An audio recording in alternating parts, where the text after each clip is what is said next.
Hello दोस्तों, इस video lecture में नवंबर 2020 मंथ के इम्पोर्टेंट करंट अफेयर्स के पॉइंट्स कवर करूंगा। इसके पहले मैंने जनवरी से लेकर अक्टूबर तक के सभी करंट अफेयर्स की वीडियो अपलोड कर दी हैं, तो आप उसे भी एक बार अवश्य देख लें। इस वीडियो लेक्चर में मैं सारे important national plus international events cover करूंगा, तो आप ये वीडियो अंत तक ज़रूर देखिएगा क्योंकि ये एग्ज़ाम पॉइंट ऑफ व्यू से ओरिएंट किए गए हैं। सभी पॉइंट्स मोस्ट इंपॉर्टेंट है, इसमें आप फिल्ट्रेशन का काम बिल्कुल भी नहीं करिएगा। मैं राहुल कुमार पांडे, अपग्रेड एजुकेशन नाम का चैनल यूट्यूब है, इसको आप ज़रूर सब्सक्राइब कर लें और ज़्यादा से ज़्यादा शेयर करें जिससे ये वीडियो उन तक पहुंच जाए जो एग्ज़ाम्स की तैयारी कर रहे हैं। पहला पॉइंट मैंने नवंबर मंथ के करंट अफेयर में डाला है पेटीएम के बारे में। पेटीएम बेसिकली लार्जेस्ट कंपनी बन गया है फास्टैग इशू करने के मामले में।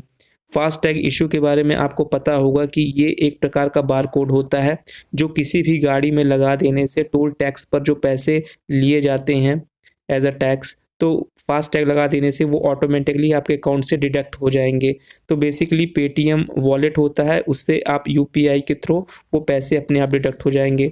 तो ऐसा करके पेटीएम ने 50 लाख फास्टैग इशू किए हैं हाल फिलहाल। तो आप ये याद रखेंगे, ऐसा करने वाली वो लार्जेस्ट कंपनी बन चुकी है।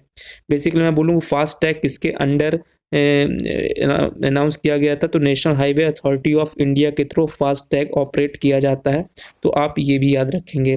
बेसिकली फास्टैग आया कब था, तो 19 अक्टूबर 2019 को इंडिया में फास्टैग को हैवी व्हीकल्स के लिए मैंडेटरी कर दिया गया था, बट लाइट व्हीकल्स को रियायत दी गई थी। बट हाल फिलहाल क्या हुआ है कि सभी व्हीकल्स के लिए अब फास्टैग मैंडेटरी कर दिया गया है, सभी को ये लगवाना ज़रूरी हो गया है, जिसकी वजह से पेटीएम ने भी एक सुनहरा अवसर देखा और बहुत ज़्यादा फास्टैग इशू करने वाली कंपनी बन चुकी है। नेक्स्ट पॉइंट जो है वो है ट्रांसजेंडर ऑप्शंस के बारे में। बेसिकली असम पीएससी ने क्या किया है कि असम पीएससी के फॉर्म में जेंडर ऑप्शन में ट्रांसजेंडर का भी एक ऑप्शन इंक्लूड कर दिया है। तो आप ये याद रखेंगे, ट्रांसजेंडर के वेलफेयर के लिए बहुत से स्टेट्स ने बहुत से इनिशिएटिव लिए हैं। जैसे मैं बता दूं आपको, केरला जो सरकार है उसने ट्रांसजेंडर के लिए अलग से पॉलिसी ही ले आई है इन पीएससी। ओके, वहीं अगर मैं उड़ीसा की बात करूं तो उड़ीसा ने जो बिलो पॉवर्टी लाइन का कार्ड्स होते हैं वो डिस्ट्रीब्यूट करना स्टार्ट कर दिए हैं ट्रांसजेंडर्स के लिए। तो ये कुछ स्टेट्स हैं जो ट्रांसजेंडर के वेलफेयर के लिए काम किए।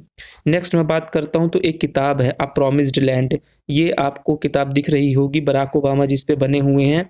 इनकी किताब बेसिकली अभी लॉन्च हुई है और इसमें इन्होंने अपनी ऑटोबायोग्राफी बेसिकली बताई है। ये बराक ओबामा के बारे में कुछ बता दूं तो ये 44th प्रेसिडेंट है अमेरिका के, ये आप याद रखिएगा। और दूसरी चीज़ 2009 में इन्हें नोबल पीस प्राइज से अवार्ड दिया गया था। क्यों दिया गया था? इंटरनेशनल डिप्लोमेसी को स्ट्रेंथन करने के लिए बराक ओबामा जी को नोबल पीस प्राइज अवार्ड दिया गया था। तो ये कुछ चीज़ें बराक ओबामा के बारे में आप याद रखेंगे। नेक्स्ट जो पॉइंट है आईपीएल के बारे में है। अभी हम सब जानते हैं कि आईपीएल का भी अंत हुआ है। आईपीएल में विनर कौन हुआ, तो मुंबई इंडियंस विनर रही। मुंबई इंडियंस की ये कौन सी ट्रॉफी थी, तो 5वीं बार मुंबई इंडियंस ने आईपीएल की ट्रॉफी जीती, जो पूरे आईपीएल के इतिहास में सबसे ज़्यादा है। इसके पहले चेन्नई सुपर किंग्स ने 4 बार आईपीएल की ट्रॉफी जीती थी। आईपीएल बेसिकली हुआ कहाँ था ये याद रखेंगे, तो यूनाइटेड अरब एमिरेट्स में आईपीएल इस बार ऑर्गेनाइज करवाया गया था। ये कुछ चीज़ें हैं जो आप आईपीएल के बारे में याद रखेंगे। और आईपीएल स्टार्ट कब से हुआ था, तो 2008 से आईपीएल का फर्स्ट एडिशन हुआ था। नेक्स्ट जो पॉइंट है वो तंजानिया के बारे में है। तंजानिया के बारे में हम सब जानते हैं कि ये एक अफ्रीकन कंट्री है तंजानिया। तंजानिया की कैपिटल है डोडोमा, ये याद रखेंगे। और तंजानिया की करेंसी है शीलिंग। ओके, तंजानिया के अभी हाल फिलहाल नए प्रेसिडेंट बनाए गए हैं, उनका नाम क्या है, तो जॉन मुगुफली। जॉन मुगुफली तंजानिया के नए प्रेसिडेंट का नाम है, पूछा जा सकता है, याद रखेंगे। नेक्स्ट जो पॉइंट है वो है डियागो माराडोना के बारे में। ये मैंने पिक्चर लगाई है इनकी, डियागो माराडोना की। ये बेसिकली अर्जेंटीना के एक बहुत ही फेमस फुटबॉल प्लेयर हैं, ग्लोबली इनको जाना जाता है। और इनका हाल ही में निधन हो गया। किससे? हार्ट अटैक से इनका हाल ही में निधन हो गया। तो आप इनका नाम याद रखिएगा, किस गेम से हैं, तो फुटबॉल से हैं, ये याद रखिएगा। और देश कौन सा है? अर्जेंटीना। ओके, नेक्स्ट जो पॉइंट है वो बुकर प्राइज के बारे में है।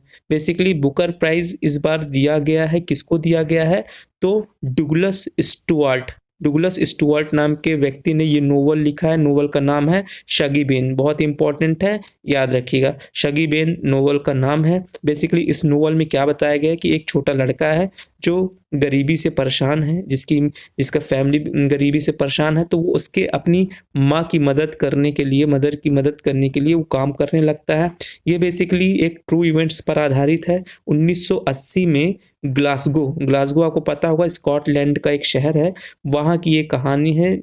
उसने पॉवर्टी से उबारने के लिए अपनी फैमिली को काम करने लगता है और एक बेहतर स्थिति में आगे चल के ले आता है। तो उसकी स्ट्रगल के बारे में बेसिकली इस नोवेल में बताया गया है। बहुत अच्छा नोवेल है, अगर मौका मिले तो आप ज़रूर पढ़िएगा। डुगलस स्टुअर्ट नाम के व्यक्ति ने ये लिखी है।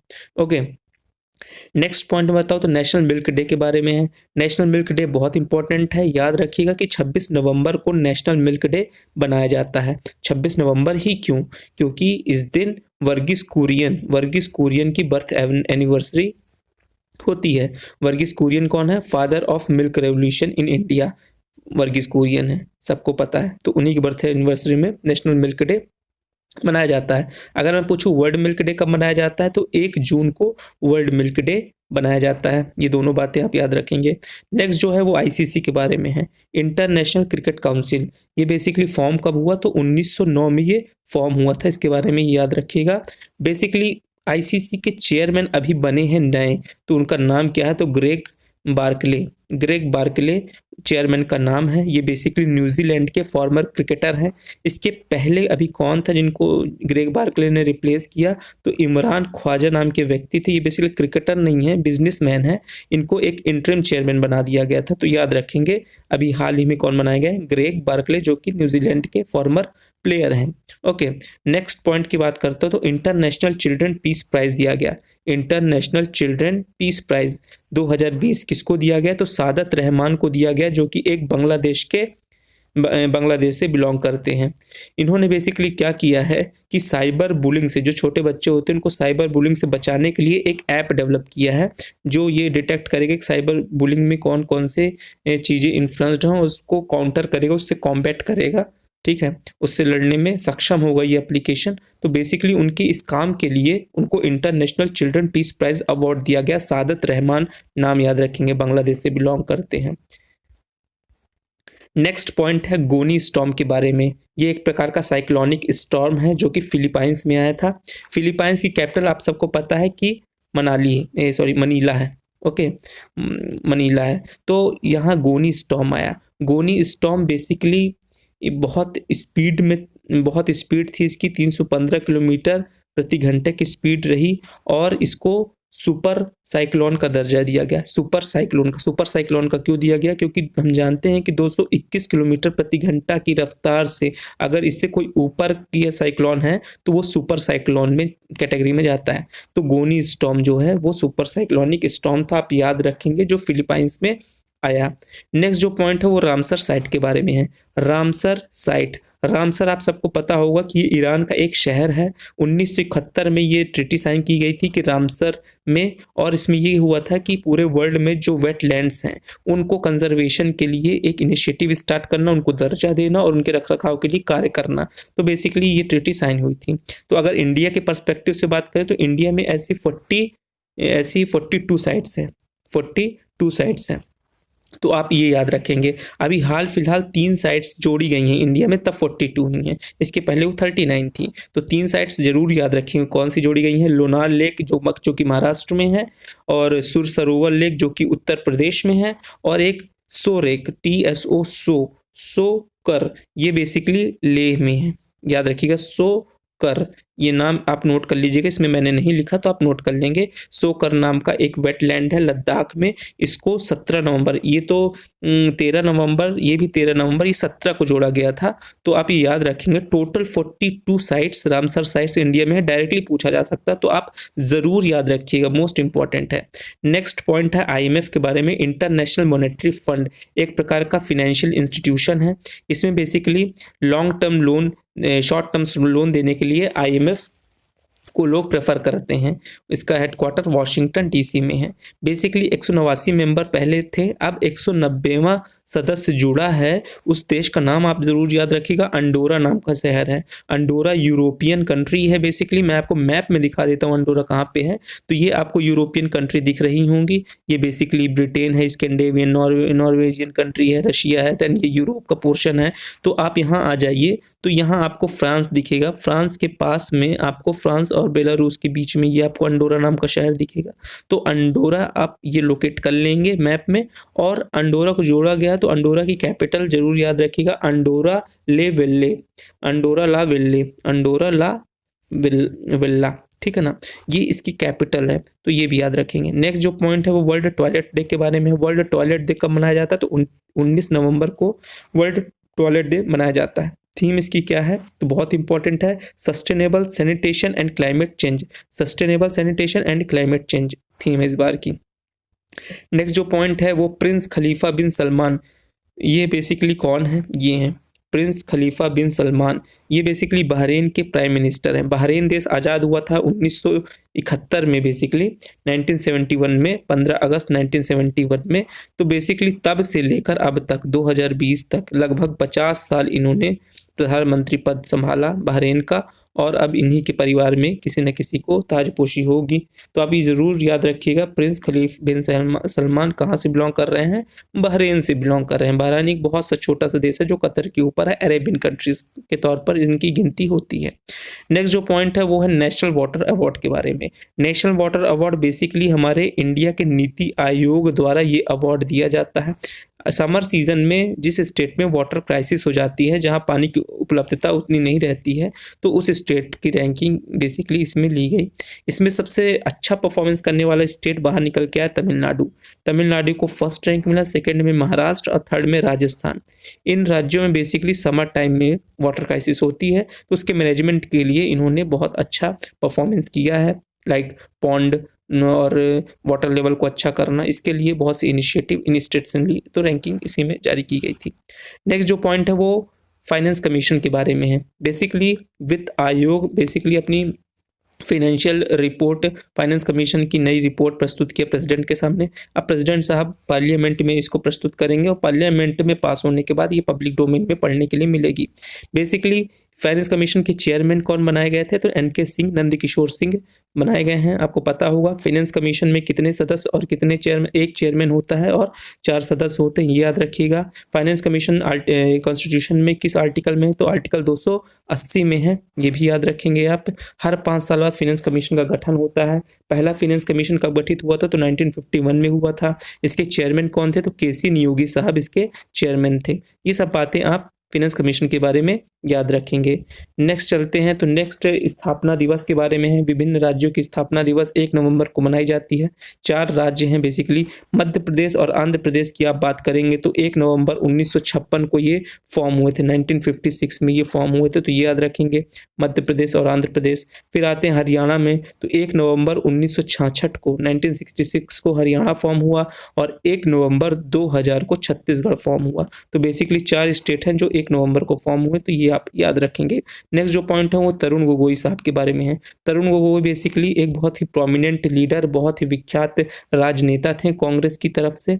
इन्हें ये फॉर्मर भूतपूर्व असम के चीफ मिनिस्टर थे। बेसिकली 2001 से लेकर 2016 तक इन्होंने असम के मुख्यमंत्री का पदभार ग्रहण किया। लगभग 15 साल इन्होंने शासन किया। तो आप याद रखेंगे, इनका हाल ही में निधन हो गया है, इसलिए न्यूज़ में है, ठीक है। नेक्स्ट पॉइंट है स्टैचू ऑफ पीस के बारे में। स्टैचू ऑफ पीस बेसिकली किस महान व्यक्तित्व के बारे में, किस महान व्यक्तित्व की मूर्ति बनाई गई है स्टैचू ऑफ पीस में? तो जैन तपस्वी हैं, जैन धर्म के तपस्वी हैं आचार्य श्री विजय वल्लभ सुरेश्वर जी महाराज, ये बेसिकली इनकी जैन तपस्वी हैं। इनकी ये लिख लेंगे, मैं नहीं लिखा हूँ यहाँ पे, तो आप एक बार लिख लेंगे, आचार्य श्री विजय वल्लभ सुरेश्वर जी महाराज, इनकी स्टैचू बनाई गई है अष्टधातु की। अष्टधातु में बेसिकली कॉपर की मात्रा ज़्यादा रहती है और बाकी अष्टधातु भी रहती हैं। ये 151st बर्थ एनिवर्सरी, उनकी 151st बर्थ एनिवर्सरी में ये स्टैचू बनाई गई, याद रखेंगे। कहाँ बनाई गई है? तो पाली, राजस्थान के पाली में ये स्टैचू बनाई गई है, जिसका इनॉग्रेशन प्रधानमंत्री नरेंद्र मोदी ने किया है। ये बेसिकली 12.5 फीट 12.6 फीट की ये प्रतिमा है, याद रखेंगे, 151 इंच। ठीक है, इसको दूसरे शब्दों में ये कह सकते हैं। तो ये सब चीज़ें आप नोट कर लेंगे। नेक्स्ट पॉइंट मैंने ऐड किया है वागीर के बारे में। वागीर बेसिकली क्या है, 5th सबमरीन है। हम सब जानते हैं कि मझगांव डॉक लिमिटेड एक कंपनी है, वो बेसिकली 6 सबमरीन बना रही है। ये कब से ये स्कीम स्टार्ट हुई, तो 2005 से ये स्कीम चल रही है, जिसके अंतर्गत 5 सबमरीन को डेवलप करना है। 5 कौन कौन से, तो INS Kalvari, INS Khanderi, INS करंज, INS वेला, INS वगीर, INS वाकशीर। तो ये 3 और ये 3, इन 6 सबमरीन को डेवलप करना है। तो ये 5वीं वागीर जो है वो अभी लॉन्च हुई है मझगांव डॉक में, साउथ मुंबई में। बेसिकली एक बची वाकशीर, तो ये भी कुछ महीनों बाद लॉन्च हो जाएगी। ट्रायल बेसिस पर इसका भी काम चल रहा है। नेक्स्ट जो पॉइंट है वो है शाइनिंग मशरूम के बारे में। मैं आपको दिखा देता हूँ, ये है शाइनिंग मशरूम। बेसिकली ये अभी मेघालय में पाई गई, मेघालय के जंगल में ये मशरूम पाया गया है, जो कि लाइट एमिट करता है। लाइट एमिट करने के कारण ये बताया गया है कि इसमें एक ल्यूसीफेरस प्रेजेंट होता है। ये ल्यूसीफेरस क्या करता है, ऑक्सीजन से रिएक्ट करता है और लाइट एमिट होती है। ये रीजन बेसिकली बताया जा रहा है, और डार्क में लाइट एमिट हमको दिखता है। तो ये आप याद रखेंगे, कहाँ है ये, मेघालय में है। नेक्स्ट पॉइंट लुहरी हाइडल के बारे में। लुहरी हाइडल प्रोजेक्ट याद रखेंगे, क्योंकि अभी प्रधानमंत्री नरेंद्र मोदी ने इसके लिए अप्रूवल दे दिया है। इसका बजट 1810 करोड़ रुपए का था, जिसका अप्रूवल मिल चुका है। ये कहाँ बनाया जा रहा है, तो हिमाचल प्रदेश में बनाया जाएगा। किस नदी पे बनाया जाएगा, तो सतलज नदी पर ये बनाया जाएगा। अगर हिमाचल प्रदेश में एरिया पूछे तो कुल्लू और शिमला के बीचों बीच ये प्रोजेक्ट जो है वो लोकेट करेगा। 210 मेगावाट इलेक्ट्रिसिटी का प्रोडक्शन होगा इस प्रोजेक्ट से, तो ये भी आप याद रखेंगे। जो नेक्स्ट पॉइंट है वो है नेशनल प्रेस डे के बारे में। नेशनल प्रेस डे कब मनाया जाता है, ये याद रखेंगे, 16 नवंबर को ये नेशनल प्रेस डे मनाया जाता है, सीधे पूछा जा सकता है। नेक्स्ट पॉइंट है FC कोहली जी के बारे में। FC कोहली आपको ये दिख रहे होंगे, father of IT industry, note कर लीजिएगा, फादर ऑफ IT इंडस्ट्री इनको कहा जाता है। बेसिकली TCS का फाउंडर भी इन्हीं को कहा जाता है, TCS का फाउंडर, और TCS के पहले CEO भी यही व्यक्ति थे, FC कोहली। बेसिकली इनकी एक किताब बहुत फेमस हुई थी 2012 में, उसका नाम आपको पता होना चाहिए, the IT revolution in India. The IT revolution in India इन्होंने ही लिखी थी सन 2012 में। तो इनका हाल ही में क्या निधन हो गया है, इसलिए ये न्यूज में है। इसलिए आप इनके बारे में हर कुछ जानने की कोशिश करिएगा।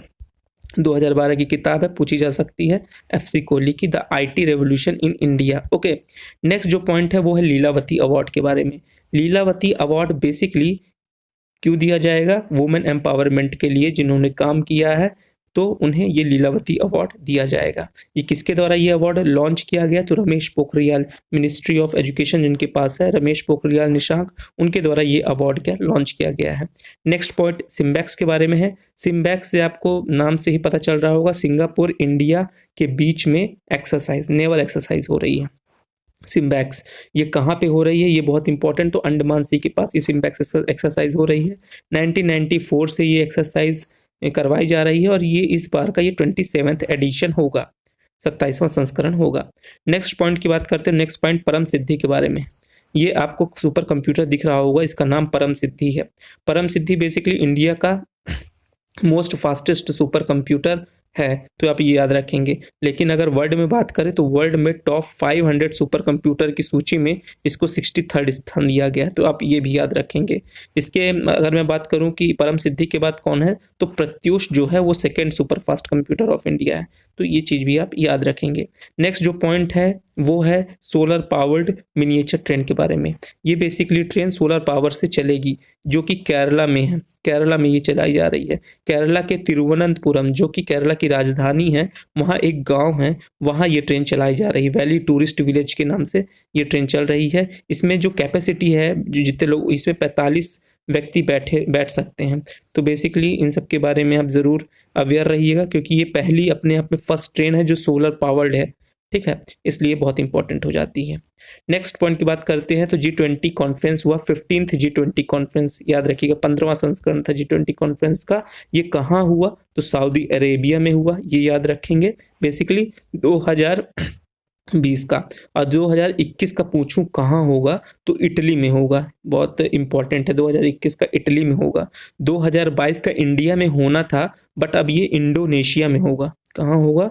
इंडोनेशिया में होगा। और 2023 वाला जो G20 सम्मेलन है वो हमारे भारत में होगा। बेसिकली 2022 का भारत में होना था और 2023 का इंडोनेशिया में, बट दोनों ने क्या किया, एक्सचेंज कर लिया है। बिकॉज इंडिया ने बोला कि ये कोरोना के टाइम पर जो G20 का कॉन्फ्रेंस है वो हम कराने में कैपेबल नहीं है, इसलिए ये जो वेन्यू है ये एक्सचेंज किया गया है। तो आप ये याद रखेंगे। वैसे इंडिया को 2022 में ही कराना था और 2022 में इसलिए क्योंकि 75वीं स्वतंत्रता दिवस 75वीं एनिवर्सरी होती इंडिपेंडेंस डे को लेकर, तो 2022 इसलिए डेट फिक्स की गई थी। बट अब ये एक्सचेंज हो चुकी है। तो आप याद रखिएगा, पूछा जा सकता है डायरेक्टली कि 2023 में कहाँ होगा, तो इंडिया में होगा।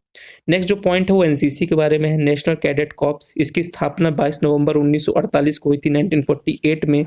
इनके बेसिकली डीजी का नाम याद रखिएगा, तो राजीव चोपड़ा जी इनके डीजी हैं, डायरेक्टर जनरल। ओके, और 22 नवंबर को एनसीसी डे मनाया जाता है।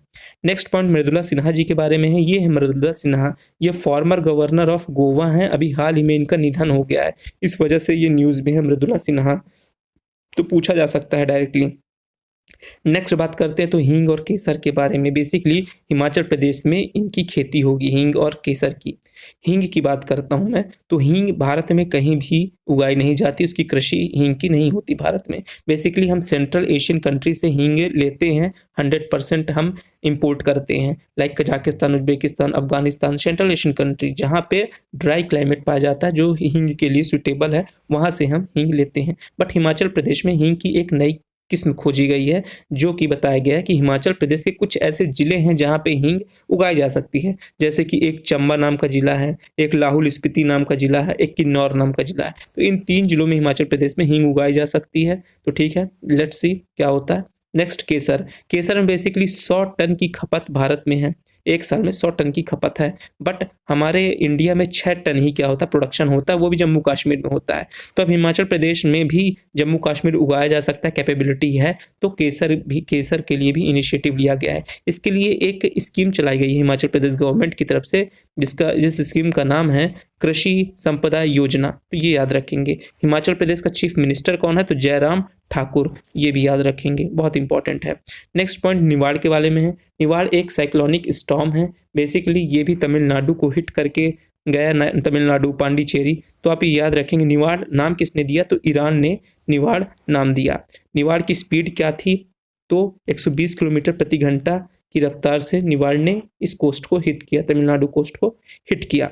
नेक्स्ट पॉइंट बात करते हैं, नेक्स्ट है नीतीश कुमार जी के बारे में। नीतीश, अभी बिहार इलेक्शन हुए, लेजिस्लेटिव इलेक्शन हुए और बिहार में फिर से एनडीए की गवर्नमेंट फॉर्म हुई और नीतीश कुमार जी चीफ मिनिस्टर चुने गए। नीतीश कुमार जी 7वीं बार मुख्यमंत्री की शपथ लेंगे, आप ये याद रखेंगे। बिहार में 243 विधानसभा की सीटें हैं, जिनमें से कि 75 आरजेडी ले गई, बीजेपी 74 और जेडीयू 43। इन दोनों पार्टी का कोएलिशन है, तो प्लस करके इन्होंने बहुमत का आंकड़ा छू लिया और बिहार में सरकार बना ली। तो आप ये याद रखेंगे। नेक्स्ट पॉइंट सिट मैक्स के बारे में है। SIT S for Singapore, I for India, T for Thailand. तो इनके 3 देशों के बीच में नेवल एक्सरसाइज करवाई जा रही है। कहाँ, अंडमान सी में। बट बेसिकली म्यांमार ने ये एक्सरसाइज ज्वाइन करने से मना कर दिया due to corona, due to pandemic. ये आप याद रखेंगे कि म्यांमार ने पार्टिसिपेट नहीं किया। ओके, नेक्स्ट पॉइंट बात करते हैं तो कॉन्स्टिट्यूशन डे के बारे में। इसको आप सुधार लेंगे, 26 नवंबर को कॉन्स्टिट्यूशन डे मनाया जाता है। 26 नवंबर 1949 को, 1949 को कॉन्स्टिट्यूशन को एक्सेप्ट किया गया था, अडॉप्ट किया गया था। तो बेसिकली इस दिन 26 नवंबर को हम कॉन्स्टिट्यूशन डे उसको याद करने के लिए बनाते हैं।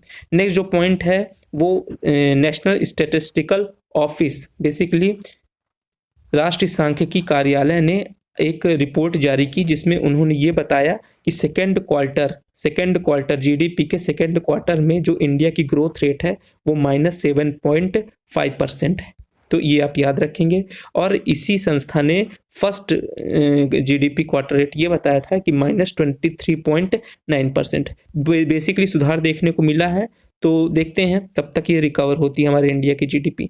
-7.5, आप ये डाटा याद रखेंगे, इन सेकेंड क्वार्टर में ये ग्रोथ रेट इंडिया की रही है। नेक्स्ट बात करते हैं तो एससीओ के बारे में है। SCO Shanghai corporation organisation, basically ये एक संगठन है जो फॉर्म हुआ था 2001 में, और ये जो इस बार आयोजित हुआ वो उसका 20वां संस्करण था। इंडिया और पाकिस्तान 2017 में इस संगठन का सदस्य बने थे, इस संगठन से जुड़े थे। बेसिकली एससीओ में 8 सदस्य 2017 के बाद हैं। अगर मैं बात करूं कौन कौन से, तो Kazakhstan, Kyrgyzstan, Tajikistan, Uzbekistan, Russia, Pakistan, India, China, ये 8 देश एससीओ के सदस्य हैं। तो आप ये याद रखेंगे। इस बार का जो सम्मेलन हुआ वो कहाँ हुआ, तो रशिया में हुआ। मोस्ट इंपॉर्टेंटली आप ये याद करके रखेंगे। नेक्स्ट पॉइंट की बात करता हूँ तो ब्रिक्स सम्मेलन। ब्रिक्स सम्मेलन भी हुआ, BRICS, सबके देश के नाम है, Brazil, Russia, India, China, south Africa, कोई डाउट नहीं होना चाहिए। बेसिकली इस ब्रिक्स सम्मेलन का आयोजन कहाँ हुआ, तो आप ये याद रखिएगा रशिया में ही हुआ। ब्रिक्स सम्मेलन का आयोजन कहाँ हुआ, रशिया में। ये इसका 12वां सम्मेलन था 2020 में। अब कौन सा सम्मेलन होगा, 13वां सम्मेलन भारत में इसको करवाया जाएगा 2021 में। ब्रिक्स देश की बात करता हूँ तो ये इनके लीडर्स हैं।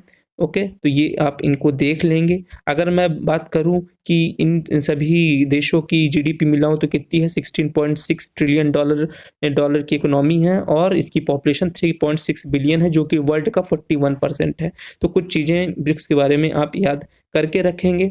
नेक्स्ट पॉइंट बात करूं कि इंडिया ने और कब कब ब्रिक्स आयोजन करवाया था, तो 2012 में करवाया था एक बार, 2016 में करवाया था, अब करवाएगा 2021 में। तो आप ये याद रखेंगे। नेक्स्ट पॉइंट है वर्ल्ड निमोनिया डे के बारे में। वर्ल्ड निमोनिया डे बनाया कब जाता है, तो 12 नवंबर को वर्ल्ड निमोनिया डे बनाया जाता है, 12 नवंबर को लिख लेंगे। इसकी थीम बहुत इंपॉर्टेंट है, every breath count, every breath count, ये इसकी इस बार की थीम है। नेक्स्ट पॉइंट करते हैं, छत्तीसगढ़ में बेसिकली एक जू सफारी लॉन्च की गई, Indira Priyadarshini nature safari, Indira Priyadarshini nature safari. Basically Indira Gandhi की बर्थ एनिवर्सरी थी 19 नवंबर को, तो इसी दिन ये Indira Priyadarshini nature safari launch की गई छत्तीसगढ़ के माननीय मुख्यमंत्री भूपेश बघेल जी द्वारा। बेसिकली ये जो सफारी है वो रायपुर से 40 किलोमीटर दूर है, तो इसके बारे में ये चीज़ आप याद रखेंगे। नेक्स्ट जो पॉइंट है वो है वर्ल्ड डायबिटीज़ डे के बारे में। वर्ल्ड डायबिटीज़ डे 14 नवंबर को मनाया जाता है। वर्ल्ड डायबिटीज़ डे की थीम क्या थी, तो the nurse and diabetes, the nurse and diabetes, ये इस बार की थीम थी, नोट कर लेंगे। नेक्स्ट पॉइंट है मेगा फूड पार्क। पंजाब में मेगा फूड पार्क लॉन्च किया गया। ये पंजाब का तीसरा मेगा फूड पार्क था। इसका नाम क्या है, फगवाड़ा, फगवाड़ा इसका नाम है, लिखा हुआ है, नोट कर लेंगे। पंजाब का तीसरा मेगा फूड पार्क है। सन 2008 में इंडिया गवर्नमेंट ने 42 मेगा फूड पार्क बनाने का टारगेट रखा था। बेसिकली 21 मेगा फूड पार्क आज की डेट में ऑपरेशनल हैं। 42 में से 37 फूड पार्क को अप्रूवल मिल चुका है, 5 कार्य चल रहा है, लेट्स सी कब कंप्लीट होता है। बट आप ये याद रखिएगा कि 21 मेगा फूड पार्क ऑपरेशनल है। नेक्स्ट बात करते हैं, एक किताब है आई एम नो मसीहा, आई एम नो मसीहा ऑटोबायोग्राफी ऑफ सोनू सूद है, पूछा जा सकता है, याद रखिएगा। नेक्स्ट TN कृष्णन के बारे में। TN कृष्णन बेसिकली बहुत इंपॉर्टेंट पर्सनालिटी, इनके बारे में क्वेश्चन सीधे पूछा जा सकता है। इनका हाल ही में निधन हो गया है। ये कौन है, तो ये एक वायलिन प्लेयर हैं, वायलिन वादक हैं। 1980 में इन्हें संगीत कला निधि अवार्ड दिया गया था, और 1992 में इन्हें पद्म भूषण से नवाजा गया था। तो ये सब डेट आप याद रखिएगा, वायलिन वादक है, ये भी याद रखिएगा। नेक्स्ट सहतूत डैम के बारे में है। सहतूत डैम बेसिकली अफगानिस्तान में बनाया जा रहा है, भारत की मदद से बनाया जा रहा है। किस नदी पर है, तो ये काबुल नदी पर है, ये याद रखेंगे। अफगानिस्तान की कैपिटल भी क्या है, काबुल है, ये भी याद रखेंगे। काबुल ट्रिब्यूटरी किसकी है, तो ये इंडस रिवर की ट्रिब्यूटरी है काबुल। ओके, इसमें कॉस्ट कितनी आ रही है, तो $300 मिलियन की कॉस्ट इस डैम को बनाने में आएगी। बेसिकली मैं बात करूं पिछले 20 सालों में भारत ने अफगानिस्तान में $3 बिलियन का इन्वेस्टमेंट किया है। कितने का, $3 बिलियन का इन्वेस्टमेंट किया है, और 400 प्रोजेक्ट अफगानिस्तान में भारत की तरफ से चलाए जा रहे हैं लगभग। तो आप ये चीज़ें अपने दिमाग में रखिएगा। नेक्स्ट जो पॉइंट है वो अमेरिका के नए प्रेसिडेंट बनाए जा चुके हैं, वो हैं जो बाइडेन। ये जीत गए हैं इलेक्शन बेसिकली, जो बाइडेन, और ये सबसे एल्डेस्ट प्रेसिडेंट ऑफ अमेरिका होंगे, सबसे उम्रदराज राष्ट्रपति होंगे। डेमोक्रेटिक पार्टी से ये आते हैं, तो आप याद रखेंगे। और ये 46 प्रेसिडेंट होंगे, ये भी बहुत इंपॉर्टेंट है। नेक्स्ट जो है वो है ऐसी पहली महिला होंगी अमेरिका की जो वाइस प्रेसिडेंट बनेंगी। बेसिकली प्रेसिडेंट वाइस प्रेसिडेंट कोई भी महिला नहीं बनी है, वाइस प्रेसिडेंट पहली बार होगा जो कोई महिला है और उनका नाम है कमला हैरिस। कमला हैरिस भारतीय मूल की अमेरिकी नागरिक हैं, तो आप ये याद रखेंगे। पूरे पॉइंट्स इस मंथ के जितने मैंने ऐड किए हैं बताए हैं मोस्ट इंपॉर्टेंट है, आप सबको अच्छे से देख के जाइए और जो भी डाउट हो आप नीचे कमेंट बॉक्स में मेरे से पूछ सकते हैं। धन्यवाद।